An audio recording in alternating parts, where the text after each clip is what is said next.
انسان در زیان نقصان است. کدام انسان در زیان نقصان است؟ آذان میشنوه، الله اکبر، بخیبن الله بزرگ است، حرکت کن، حی علی الصلاة، بیا به طرف نماز، حی علی الفلاح، بیا به طرف رستگاری. لکن این انسان رستگاری را در چی میبینه؟ در تلویزیون میبینه. رستگاری را در چی میبینه؟ در قصه که مصروف است، در قصیدگی، در کارهای دیگه که مصروف است. این رستگاری فکر میکنم و مؤذن برش صدا میکنه که حی علی الفلاح، بیا که کامیابی در داخل خانه الله هست، به مسجد رجوع بکن.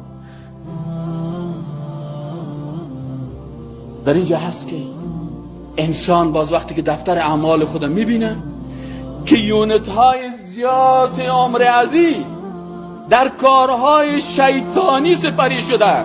از این خاطر عمر رضی الله تعالی عنه برای بچه خود میگفت که یا عبدالله، ای بچیم عبدالله، حاسب نفسک قبل ان تحاسب، پیش از این که باز از تو حساب گرفته شود خودت اعمالت محاسبه بکن که در خسران هستی یا در کامیابی.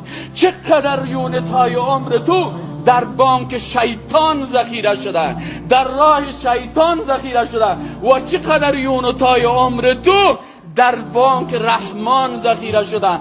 فاما من اوتی کتابه بیمینه فسوف یحاسب حسابا یسیرا.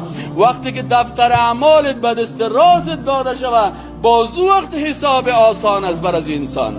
اما اگر دفتر اعمالت بر داده شود که اکثریت یونتهای عمر تو با غیر الله هست، در مجالس شرک است، در مجالس شرک به خاطر دوستی اشتراک میکنی، در مجلس بدعتی که الله از اونجا او را دلاله گفته رسول اکرم صلی الله علیه و سلم، ما به خاطر از این مجلس اشتراک میکنم که دوستا خفه نشه، الله خفه شود، پیغمبر خفه شود، اصحاب رسول الله خفه شود، کرامن کاتبین خفه شوند، دفتر اعمال معصیت نوشته شود، لکن مردم خوشحال شوند.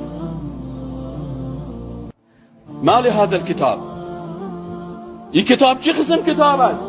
لا یغادر صغیرة ولا کبیرة الا احصاها. این شب جمعگی را که به خاطر که نامت بلند شد اونجا نوشته هست که 20,000 30,000 مصرف کرده شب جمعگی پدر خود. به خاطر چی؟ به خاطر که کمر عبدالزاده های خدا بشکنانه.